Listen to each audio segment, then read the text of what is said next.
Nous sommes maintenant ici au chapitre 6. Le chapitre 6 concerne comme sujet principal les composantes d'un appareil à ultrasons. Donc nous allons étudier d'un peu plus près quelles sont les pièces qu'un appareil à ultrasons va renfermer et quels vont être leurs rôles précis, comment ils vont être reliés les uns aux autres, de manière à mieux comprendre le système de façon à être capable de diagnostiquer certains problèmes lors des inspections par ultrasons, lorsqu'on détecte des anormalités au niveau des signaux, au niveau des échos, etc. Donc, si on connaît déjà le rôle des composantes, on peut mieux utiliser les différents paramètres de l'appareil. Donc, nous allons donc étudier plus précisément l'appareil à ultrasons au niveau matériel. L'image que vous voyez sur cette diapo représente de manière très sommaire les différentes composantes et les liens entre elles. Donc, si on regarde ce qui est présent dans un appareil ultrason, il y a ce qu'on appelle une composante qui s'appelle le synchroniseur ou le synchronisateur, le générateur de balayage, le générateur d'impulsion, l'écran cathodique. Maintenant, avec les appareils plus modernes, ce n'est plus un écran cathodique à faisceau d'électrons, ce sont des écrans qui sont numériques. Et vous avez la composante qui s'appelle aussi le récepteur avec différentes sous-composantes renfermées dans le récepteur, à savoir le redresseur, le filtre, l'amplificateur ainsi que l'atténuateur. Et en plus, on représente le système d'alimentation et aussi le palpeur et la pièce inspectée de manière à compléter le tableau au niveau du système d'inspection par ultrason. Donc, nous allons décrire à tour de rôle chacune de ces composantes. Nous allons commencer par le système d'alimentation. Quel est son rôle? Le système d'alimentation, son rôle, c'est tout simplement de recevoir le courant électrique provenant d'une source de courant externe. Et son rôle, c'est de fournir la tension électrique, donc fournir le courant aux différentes composantes qui ont besoin d'énergie pour fonctionner. Non seulement le palpeur, on avait très bien étudié dans les chapitres précédents que on utilise des morceaux de courant électrique qui vont être envoyés directement au cristal du palpeur pour générer éventuellement des ondes ultrasonores dans le matériel. Mais il faut savoir aussi que les différentes composantes ont elles-mêmes aussi besoin d'énergie électrique. Donc le système d'alimentation, ce qu'il fait, c'est tout simplement de distribuer aux bonnes tensions le courant et l'énergie nécessaires à toutes les composantes dont on a fait la liste dans la diapo précédente. Dans différents pays, les fournisseurs d'électricité ont comme préoccupation de fournir du courant à des tensions les plus stables possibles. Mais il faut savoir que, tout dépendant des États, tout dépendant de la qualité du réseau électrique, la tension peut varier. Et il faut être conscient de l'effet de la variation de tension électrique d'alimentation sur la qualité du signal, sur les échos de l'écran cathodique. Lorsque la tension électrique varie grandement, il faut être conscient que ça crée un déplacement des échos dans l'échelle, dans la base de temps ou dans l'échelle de distance. Donc, par exemple, vous voyez ici une variation extrêmement grande de tension électrique, mais qui, dans certains pays, on observe des variations de plus ou moins 10% de tension électrique. On voit l'effet sur la position des échos. Lors des laboratoires, vous n'avez pas observé ce genre de déplacement. Au Québec, on bénéficie d'une qualité de réseau exceptionnelle. La tension électrique varie de quelques centièmes de pourcent. Donc, on n'est pas en mesure de détecter ce genre de déplacement-là lorsque l'on branche un appareil ultrason sur un réseau électrique québécois ou dans la plupart des pays assez développés qui sont capables de fournir des tensions électriques relativement stables. Abordons maintenant une deuxième composante de l'appareil, à savoir le générateur d'impulsion qui est relié à différentes composantes, comme on peut l'observer. Le générateur d'impulsion est relié au palpeur directement et il est lié aussi au synchroniseur.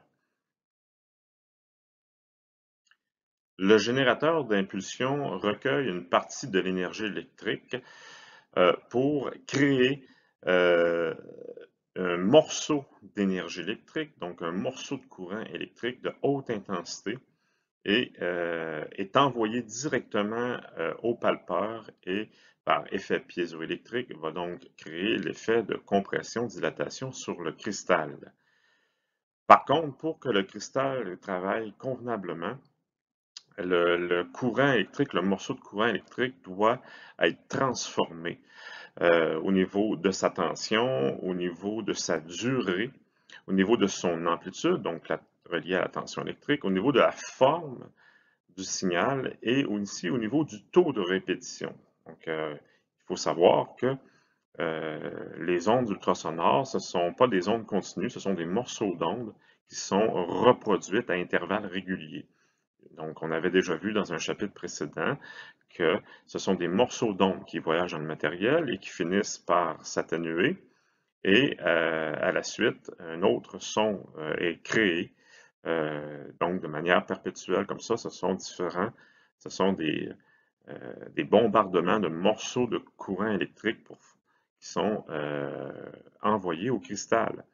Et donc, il faut que la fréquence ou le taux de répétition soit ajusté à la calibration de l'appareil. Donc, c'est le générateur d'impulsion qui va régler le taux de répétition. Pour garantir une qualité d'inspection suffisante, nous avions vu dans des chapitres précédents que le signal, le son doit être suffisamment intense pour garantir une certaine sensibilité lors de l'inspection. Et pour garantir cette sensibilité-là, donc il faut recréer un effet piézoélectrique suffisamment important. Et cela dépend en premier lieu de l'intensité du signal électrique. Donc, le générateur d'impulsion ajuste la tension, envoie un signal électrique d'une tension suffisamment élevée pour avoir une forte réaction du cristal qui, en retour, va donc générer une intensité sonore suffisante pour garantir une bonne qualité d'inspection et garantir la détection des défauts éventuellement présents dans la pièce. Et pour garantir cette impulsion efficace, il faut que la tension électrique, le morceau de courant électrique, soit de tension très élevée, mais aussi très court. Donc, il faut que l'amplitude de signal atteigne rapidement un maximum et très rapidement soit arrêtée. Et ça permet en même temps non seulement de garantir une certaine sensibilité, mais ça permet aussi de garantir une résolution acceptable. Donc, le générateur d'impulsion, il est directement impliqué et responsable dans le signal élevé et court envoyé au cristal. Pour mieux comprendre la forme du signal créé par le générateur d'impulsion, vous avez cette image qui est présente dans la diapo où on voit la variation de la tension électrique du courant alternatif de l'impulsion électrique.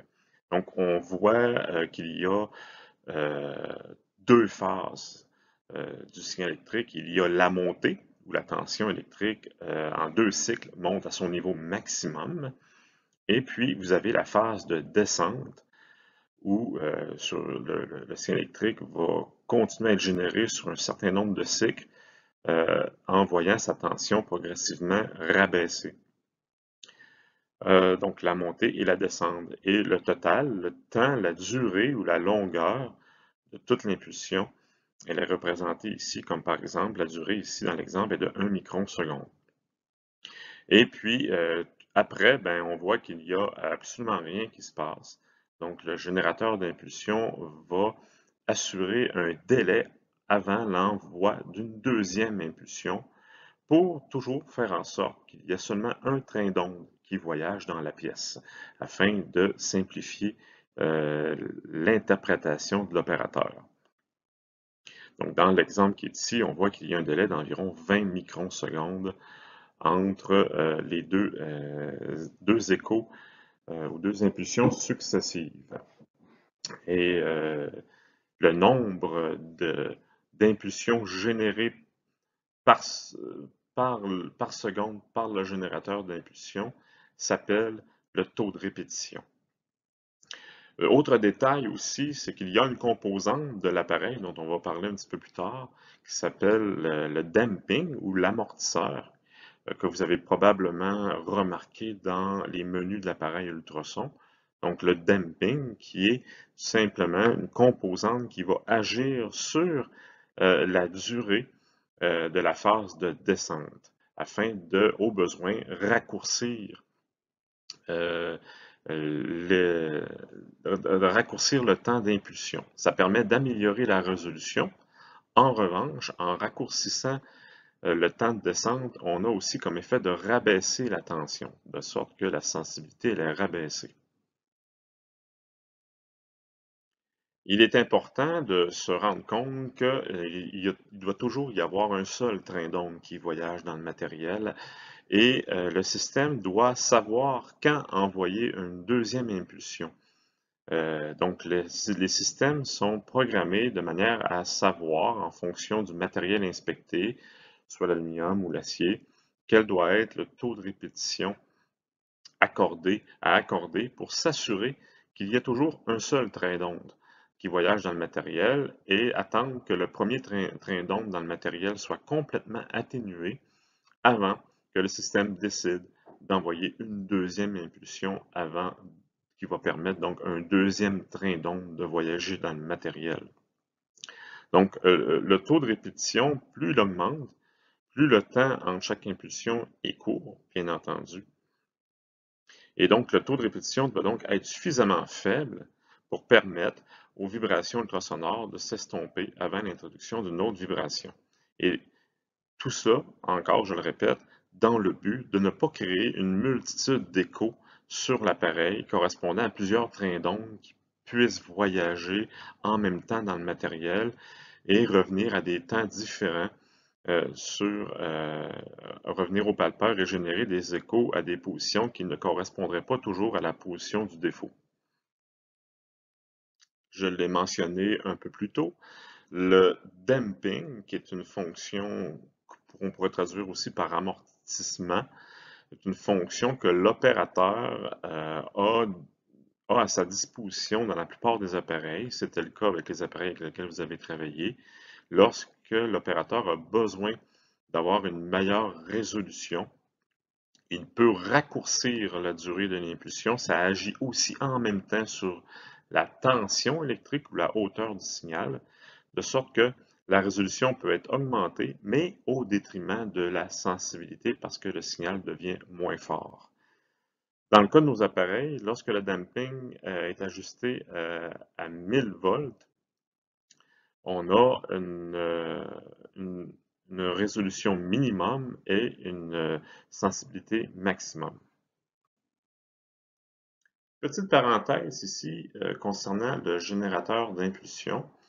Donc, comme on sait très bien, c'est le générateur d'impulsion qui va envoyer une impulsion électrique au cristal. Comme on l'a vu au chapitre 5, le cristal réagit par effet piézoélectrique à la réception de la tension électrique.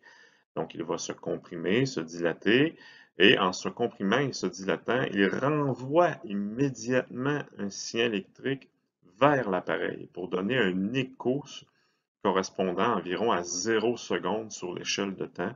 Vous avez tous remarqué lors de l'utilisation des appareils qu'en palpeur droit, notamment, il y avait un écho initial qui était toujours présent, correspondant au temps à peu près de 0 microsecondes. En réalité, ce qu'il faut savoir, c'est que l'écho qu'il y a, l'écho initial, il y en a deux. Il y a ce qu'on appelle un écho relatif au zéro électrique. Donc, c'est l'écho qui est généré par l'effet de compression-dilatation piézoélectrique qui renvoie un signal à l'appareil immédiatement. Donc, en plus de renvoyer, de générer un onde mécanique par compression-dilatation, la pièce piézoélectrique, le cristal, renvoie aussi un signal électrique en même temps vers l'appareil pour générer un premier écho qu'on appelle le zéro électrique.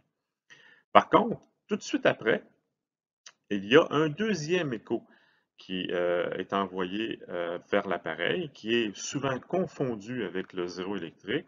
Il faut savoir que lorsque le cristal est directement en contact avec la pièce, c'est pas tout le son qui va, c'est pas toute l'énergie qui va être transmise dans le matériel, donc par le phénomène d'impédance électrique qu'on a vu au chapitre 3, il y a une partie du son qui n'arrive pas à rentrer dans la pièce et ce son, cet écho-là, cette énergie-là va refaire immédiatement, refaire vibrer le cristal. En réalité, le cristal électrique vibre déjà suite à la réception du signal électrique. Donc, il y a en l'occurrence deux échos qui sont générés, deux vibrations, deux sources de vibrations du cristal. Donc, la réception du signal électrique et immédiatement le retour du son sur la surface du matériel. De sorte qu'on va aussi générer ce qu'on appelle un zéro acoustique, qui est le retour du son sur la surface du matériel. Donc, il y a en l'occurrence deux échos qui sont initiaux, qui sont générés par le système. Donc, pour donner une meilleure idée du zéro électrique et du zéro acoustique, l'un par rapport à l'autre, où se situe-t-il exactement sur l'écran de l'appareil? On voit ici qu'à l'initiale, il y a le premier écho qui est le zéro électrique. Donc, c'est le signal généré par la vibration du cristal suite à la réception du signal.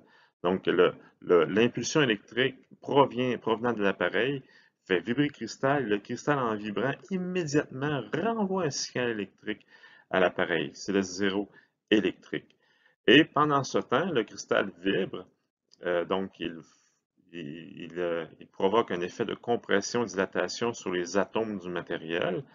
On sait que ce n'est pas toute l'énergie qui rentre dans le matériel, il y a une énergie qui rebondit à la surface et contribue à maintenir la vibration du cristal, de sorte qu'immédiatement après, quelques microsecondes plus tard, il y a un deuxième écho, l'écho acoustique. Et on voit aussi sur l'image qu'on présente très bien que les deux zéros électriques et acoustiques sont très près l'un de l'autre. Ils sont, toute fin pratique, superposés l'un sur l'autre. Donc, il est très rare dans les appareils, dans les systèmes, qu'on puisse distinguer l'écho acoustique de l'écho électrique. Donc, en l'occurrence, la présence de l'écho acoustique ne fait qu'élargir davantage le zéro électrique. Donc, on a l'impression d'avoir un seul écho initial d'une certaine largeur, mais ce qu'il faut savoir, c'est qu'en réalité, ce sont deux échos superposés. Rappelons une chose qu'on savait déjà, que je vous avais enseigné dès le début de la session, au moment où j'ai enseigné comment effectuer l'étalonnage des appareils ultrasons, l'étalonnage de la distance en palpeur droit. On n'utilise jamais l'écho initial pour étalonner des appareils à ultrasons parce que l'écho est trop large, la précision est insuffisante due à la superposition entre les deux échos acoustiques et électriques. On utilise toujours des échos de fond plus éloignés sur l'écran pour étalonner la distance d'appareil et jamais le premier écho, l'écho initial. Troisième composante que je vais maintenant aborder dans le système à ultrasons, le synchroniseur. Le synchroniseur, on voit qu'il est relié au système d'alimentation, donc il va recevoir de l'énergie électrique, bien entendu. Et on voit aussi qu'il est relié à la fois non seulement au générateur d'impulsion, donc le générateur d'impulsion que l'on vient de décrire précédemment utilise bien entendu de l'énergie électrique qu'il reçoit directement du synchroniseur, qui lui-même le reçoit du système d'alimentation.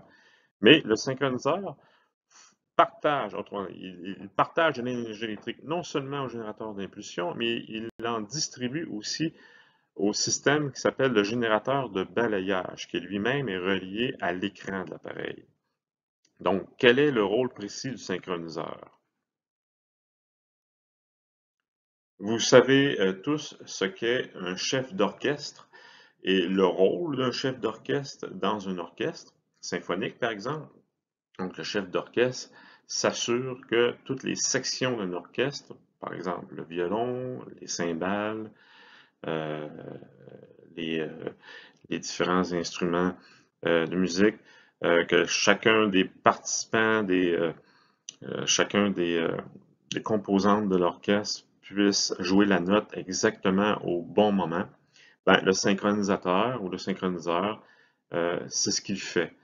Il s'assure que chaque composante va générer ou recevoir du signal électrique ou des échos, donc concernant l'écran, puisse recevoir et fonctionner au bon moment. Donc, il contrôle toutes les autres parties de l'appareil, comme par exemple le générateur d'impulsion, en les faisant opérer simultanément à intervalles réguliers. Donc, l'appareil c'est le synchronisateur qui établit le temps nécessaire entre deux pulsations, donc ce qu'on appelait tout à l'heure le taux de répétition. Et au taux de répétition est relié aussi le CI, qui est le temps d'intervalle. Donc, le synchronisateur, ce qu'il fait, c'est qu'il s'arrange pour que le signal électrique, pendant qu'il est envoyé au palpeur, au cristal, qu'en même temps, il va envoyer un signal électrique au bon moment à l'écran pour dessiner les échos de façon à ce que les échos soient exactement au bon endroit sur l'écran en fonction de ce qui est reçu comme signal.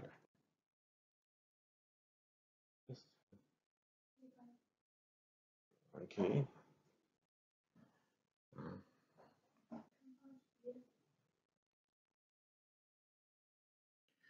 Donc, il faut distinguer deux façons d'exprimer le rythme auquel le synchronisateur va justement dicter l'envoi à la fois des signaux électriques vers l'écran pour la réalisation des échos présentés à l'opérateur et d'autre part l'envoi des signaux au même moment vers le cristal.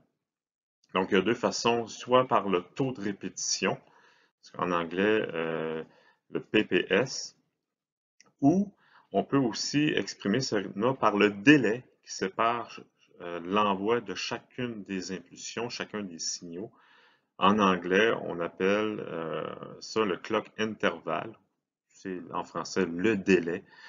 Euh, donc l'un est l'inverse de l'autre. Donc le clock interval, le délai, est l'inverse du taux de répétition. Le taux de répétition étant une fréquence et le clock interval étant un temps. Donc l'un est l'inverse de l'autre. Un peu comme la longueur d'onde versus la fréquence d'onde d'une fonction d'onde. Ce qu'il faut savoir aussi, c'est que dans la part des systèmes, donc le délai est important à ajuster parce que, comme je l'ai déjà dit souvent précédemment, il faut faire en sorte qu'il y ait toujours un seul train d'onde qui voyage dans le matériel et non pas deux ou trois trains d'onde en même temps.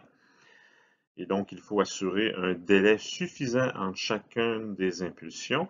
Et pour être vraiment, vraiment certain qu'il y ait tout le temps seulement un train d'onde, peu importe la tension ou l'énergie envoyée, le système va au minimum s'assurer que le délai requis va être de 5 fois le délai théorique pour être vraiment certain que la première onde soit complètement atténuée avant l'envoi d'une deuxième onde. Donc, le délai requis va être multiplié par 5.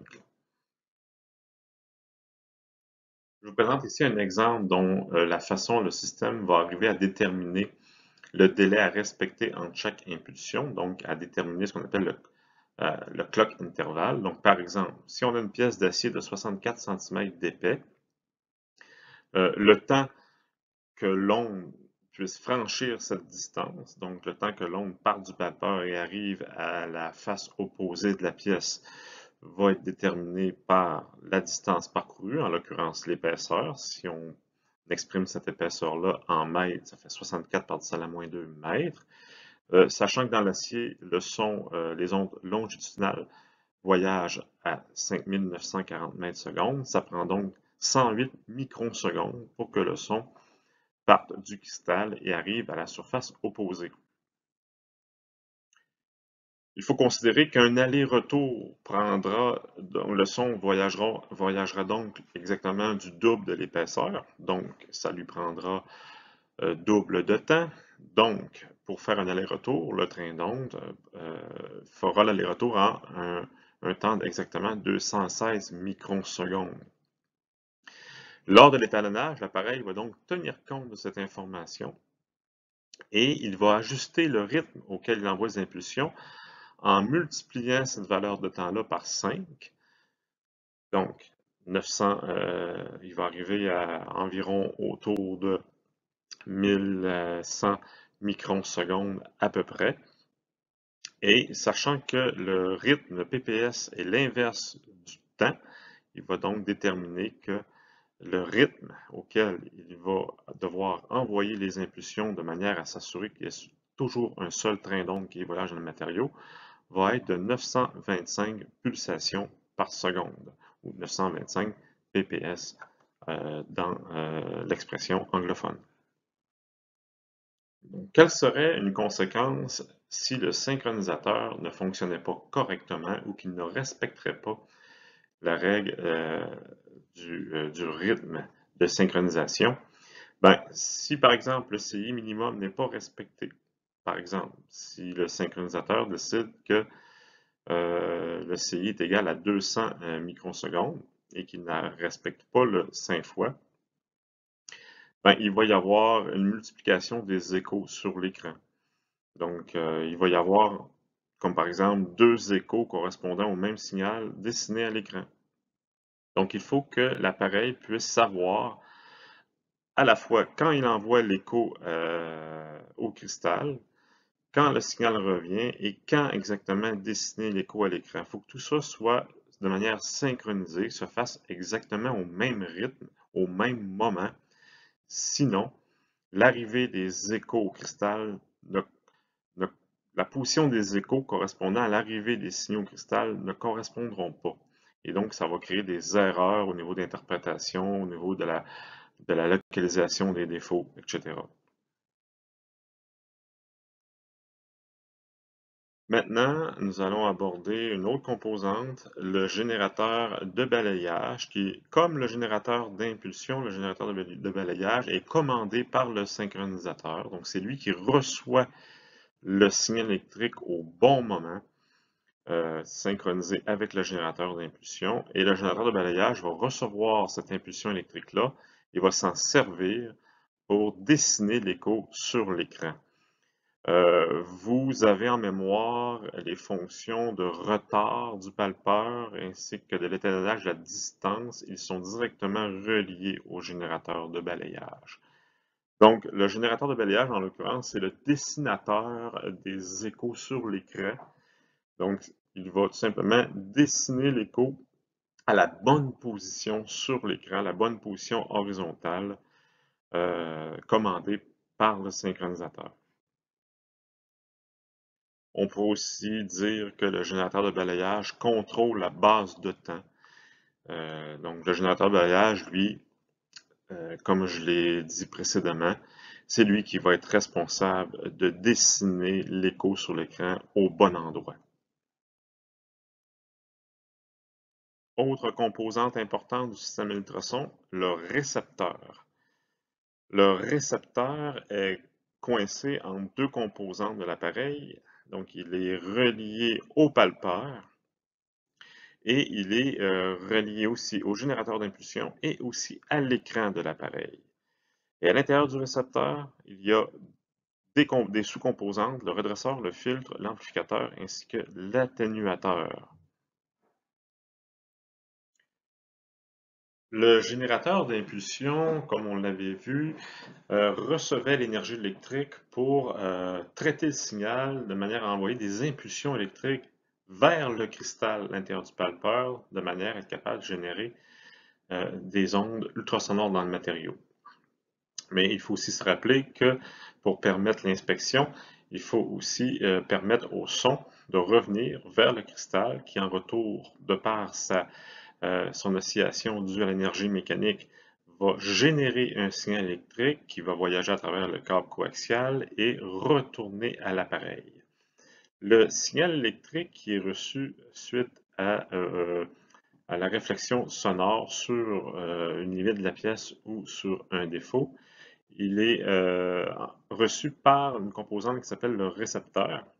Donc, le récepteur, sa tâche, c'est de recevoir une impulsion électrique provenant du cristal et il va non seulement recevoir l'impulsion électrique, mais il va aussi le traiter, le transformer de manière à ce qu'au final, on puisse visualiser un écho correspondant au signal sur l'écran de l'appareil.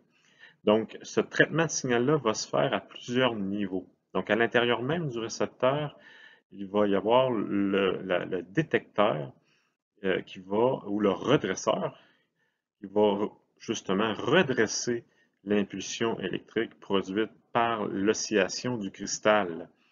Donc, le cristal, en oscillant, va générer un courant alternatif. Et le redresseur, lui, son rôle, c'est de transformer le signal de courant alternatif à courant continu. À l'intérieur du détecteur, il y a une deuxième composante qui va filtrer le signal de manière à avoir un seul écho. Donc, il faut penser que le courant alternatif, c'est une oscillation, c'est un cycle oscillatoire, donc de creux suivi par des sommets.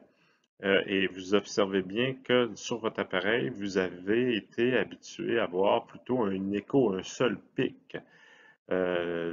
Donc, le signal, il est filtré de manière à avoir non pas un signal oscillatoire, mais un signal en forme de pic. Donc, c'est le rôle du filtre de transformer le signal, de transformer la forme du signal. Et il y a aussi l'amplificateur. Lui, son rôle, c'est d'augmenter la tension du signal. Le signal arrive quand même relativement faible. Donc, pour avoir une information suffisamment évidente sur l'appareil, il doit y avoir un système qui va amplifier la tension du signal de façon à permettre à l'appareil de mieux représenter le signal à travers l'écran. Et à l'inverse de l'amplificateur, il y a aussi dans le récepteur une quatrième composante qui s'appelle l'atténuateur, qui lui, au contraire de l'amplificateur, au besoin, manipulé par l'opérateur, va pouvoir permettre d'atténuer l'amplification du signal. Pour mieux comprendre le rôle et l'effet des différentes composantes dans le récepteur, il y a cette image. Donc, vous voyez bien, haut à gauche, c'est le signal brut provenant de l'oscillation du cristal. Donc, c'est la forme du signal qui voyage dans le câble coaxial du cristal vers le récepteur. Ce signal-là est transformé par le détecteur. Donc, vous voyez la transformation à droite. On voit que les creux ont disparu. Du moins, le courant est alternatif et transformé. Les creux correspondant à des inversions de polarité ont été ramenés à des valeurs de 0. Donc, autrement dit, on a un courant alternatif à courant continu variable. Ensuite, ce signal-là est passé à travers une deuxième composante, en l'occurrence le filtre. Donc, le filtre, son rôle consiste tout simplement à éliminer les creux et à ramener ensemble les sommets du signal.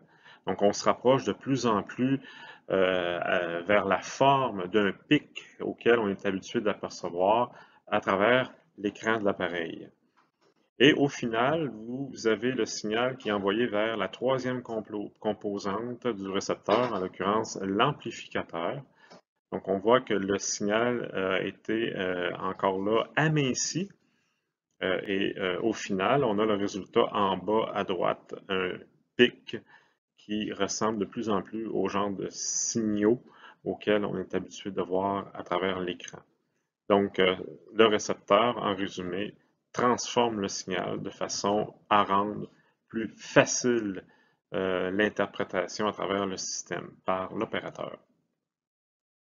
Je ramène ici une image que nous avons vue à l'intérieur du chapitre 5 concernant la construction des palpeurs. Vous avez ici la distribution des fréquences, parce qu'on avait vu dans le chapitre 5 qu'un cristal ne vibre pas à une fréquence unique. Elle vibre selon une bande de fréquences autour d'une fréquence nominale centrale et l'énergie est distribuée sous les différentes fréquences. Et nous avions vu que tout dépendant de l'efficacité de l'élément absorbeur à l'intérieur du palpeur, on pouvait avoir des palpeurs de type, par exemple, alpha, dans lesquels le pouvoir absorbant est peu efficace. Donc, on pouvait, autrement dit, générer des signaux plus forts, mais en, en, en étant pénalisé sur la résolution. Donc, c'est le cas de la forme de distribution de l'image de gauche, ou à l'inverse, un système, un palpeur qui offre une meilleure résolution dû au pouvoir absorbant du produit absorbant plus efficace. Donc, le signal est aplati sur des fréquences plus larges, mais par contre, une énergie plus basse. Donc, ce sont des concepts que nous avions vus au chapitre 5. Ici, je ramène ce concept-là à ce moment-ci parce que le récepteur, à travers l'amplificateur change le signal, l'effet du signal est changé de cette façon-là. Donc, l'amplification, autrement dit, du signal fait remonter le pic, mais en faisant en sorte de restreindre la fréquence reçue au récepteur, tandis que lorsque l'amplificateur est rabaissé, l'énergie est rabaissée, mais la bande de fréquence est plus large. La deuxième section de ce chapitre concerne simplement les types de représentations qui sont proposés dans les systèmes d'inspection ultrasonore. Il faut savoir que il existe différents systèmes ultrasonores qui, entre autres, vont se différencier de par la façon dont on va représenter un défaut sur une pièce. Donc, de manière générale, il existe 3 types de représentations. On pourrait même en ajouter une 4e, mais les 3 principales sont les représentations dites A, B et C, mais on pourrait aussi ajouter les représentations S qui concernent la méthode à multifaisceau, proprement dit appelée en anglais phased array.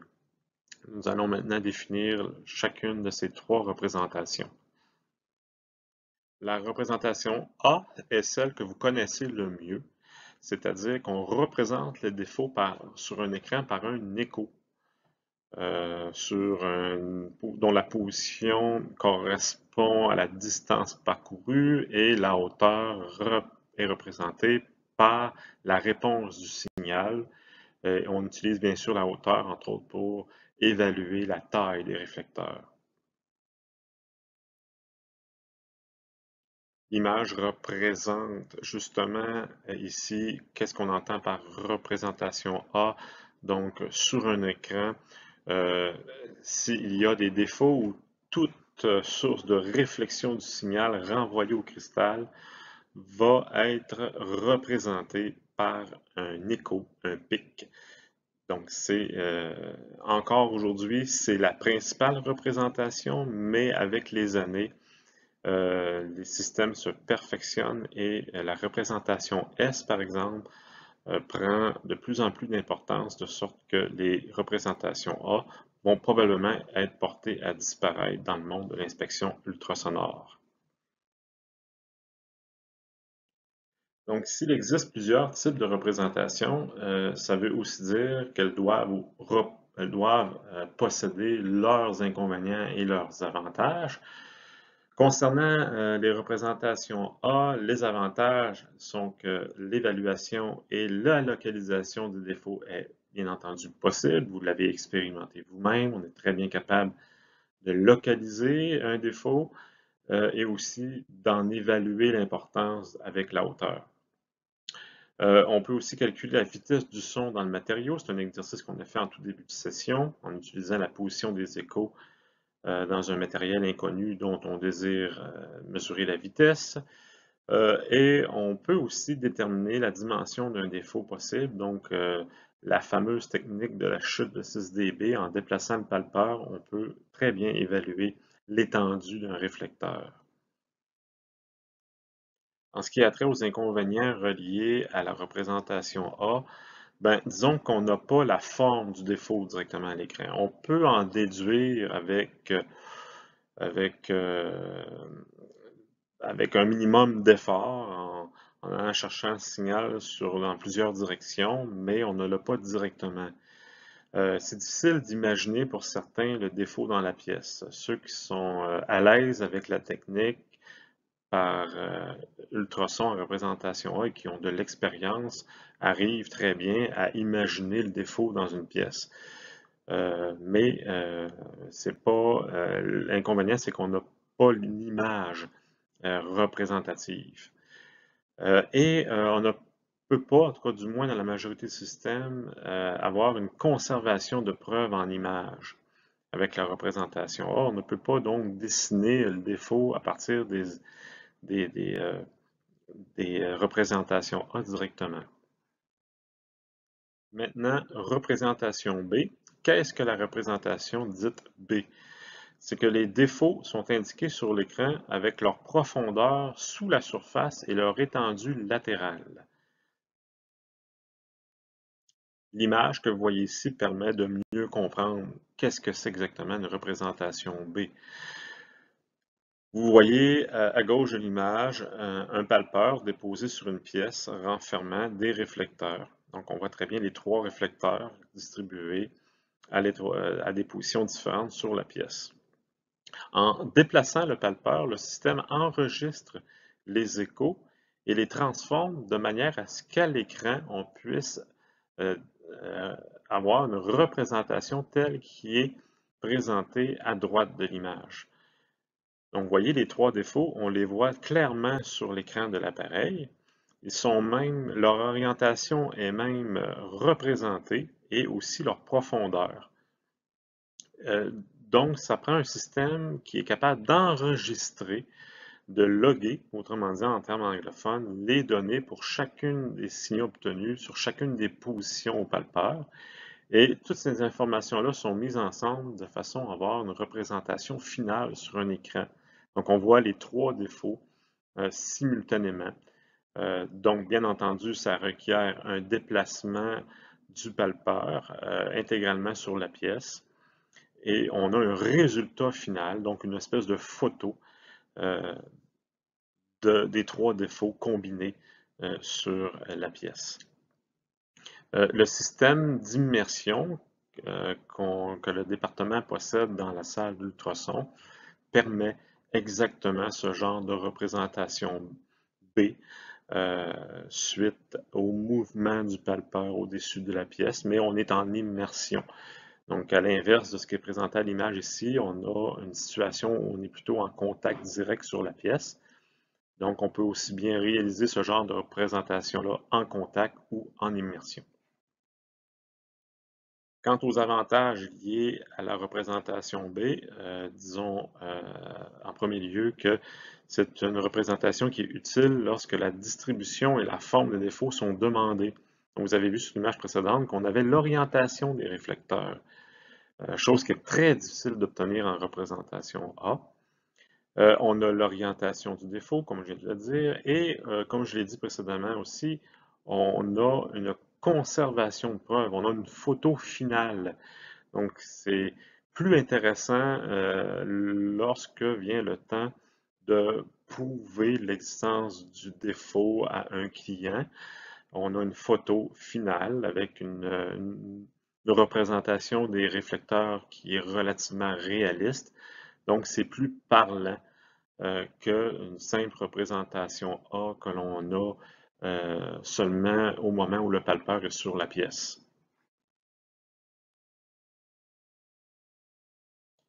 Représentation C maintenant, qu'est-ce que c'est? Ben, c'est une représentation encore un peu plus poussée que la représentation B.